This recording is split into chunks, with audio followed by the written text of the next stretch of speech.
പ്രിയ പ്രേക്ഷകർക്ക് സീരിയൽ ന്യൂസിലേക്ക് സ്വാഗതം. കൂടുതൽ സീരിയൽ ന്യൂസുകൾ അതിവേഗം ലഭിക്കുന്നതിനായി ഈ ചാനൽ സബ്സ്ക്രൈബ് ചെയ്യുക, ബെല്ലൈക്കൺ മറക്കാതെ ക്ലിക്ക് ചെയ്യുക. വീഡിയോ ഇഷ്ടമായി എങ്കിൽ ലൈക്ക് ചെയ്യാൻ മറക്കരുത്.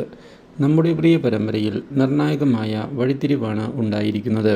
ശ്രീജ രാജീവിനെ ചെന്ന് കണ്ട് കാര്യങ്ങൾ സംസാരിക്കുകയും രാജീവൻ കാരണം തൻ്റെ ജീവിതം തകർന്നു എന്ന് പറയുകയും ചെയ്തിരിക്കുകയാണ്. പക്ഷേ ശ്രീജയുമായി ഇനി യാതൊരു വിധത്തിലുമുള്ള സംസാരത്തിന് താൻ തയ്യാറല്ല എന്ന് വ്യക്തമാക്കുന്ന രാജീവൻ തൻ്റെ മുന്നിൽ കണ്ടുപോകരുത് എന്നുള്ള നിർദ്ദേശം നൽകുകയും ചെയ്തിരിക്കുകയാണ്.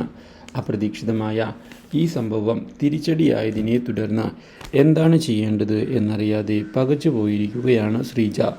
ജയയോട് ഇതേ തുടർന്ന് കാര്യങ്ങൾ വ്യക്തമാക്കുന്ന ശ്രീജ ഇനി തോറ്റുകൊടുക്കാൻ താൻ തയ്യാറല്ല എന്നും തനിക്ക് പിന്മാറാൻ ഉദ്ദേശമില്ല എന്ന് അറിയിക്കുകയും ചെയ്തിരിക്കുകയാണ്.